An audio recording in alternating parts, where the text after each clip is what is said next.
Hi guys! Welcome to my channel. Again, this is Brenda, ang inyong Pinay DH, working here in Hong Kong. So in this video guys, ay isi-share ko sa inyo kung magkano na nga ba ang sahod dito sa Hong Kong at ang food allowance ng isang domestic helper. So meron kasing nagtanong sa akin sa messenger, nag-message sa akin sa messenger about sa sahod at saka sa food allowance dito. So ang sahod dito guys sa Hong Kong ngayon bilang isang domestic helper ay effective siya noong September 30, 2023 ay 4,870. So nasa 35,495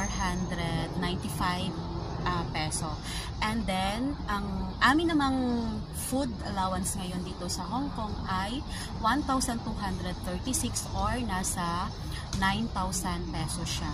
So, yun lang guys.